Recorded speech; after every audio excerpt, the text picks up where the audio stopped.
Effectivement, une troisième édition réussie pour ces appels à projets. On est aujourd'hui rentré dans un stade un peu plus de maturité. Toujours beaucoup de candidats. On a eu 105 candidatures et c'est formidable. C'est le signe de la dynamique de notre territoire. Et puis il a fallu faire des choix. Et on a récompensé ce soir des très très beaux projets. Beaucoup d'émotions, beaucoup d'implication et beaucoup d'utilité pour le territoire. Donc on est fiers d'accompagner ces projets. Alors nous sommes très fiers d'avoir remporté cette récompense, d'avoir été choisis parmi ces pratiquement 110 dossiers et appels à projets qui ont été déposés par les associations du secteur. Une immense fierté pour notre équipe et ça représente un bel investissement de notre part, mais aussi une belle récompense pour le travail de nos bénévoles sur ces 2 dernières années. Et une chance pour eux de pouvoir être formés et de pouvoir avoir un équipement adapté pour nos joueurs. Déjà, c'est un honneur pour nous d'avoir été accompagnés par le Crédit Agricole et d'avoir été choisis par le public avec un certain nombre de votes. Donc c'est vraiment une fierté pour l'association. Et c'est un appel à projet qui va nous permettre de grandes choses, on l'espère, pour notre projet.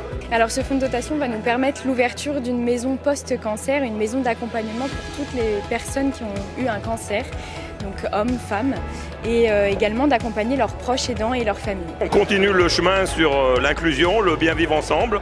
C'est un engagement de notre part, c'est surtout du carburant pour chaque association et faire en sorte qu'elle puisse mettre à bien ses projets pour le bien des membres de l'association.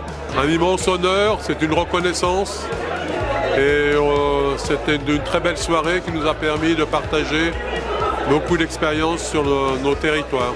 Une belle victoire, en tout cas pour l'accès aux soins pour nos patients, c'est une très belle nouvelle. On va pouvoir continuer notre expérimentation et poursuivre aussi nos actions auprès de nos patients chaque jour. C'est de toute façon une somme qui nous aidera à poursuivre notre expérimentation. Sans cette somme, nous aurions dû arrêter dans 1 mois cette expérimentation, donc on va pouvoir la poursuivre. Pour l'ensemble de nos patients, c'est une très belle nouvelle. C'est une reconnaissance pour nous, au-delà de la gratification financière, c'est une reconnaissance de notre travail, puis pour le travail de Bastien et de Mathilde, notre référente.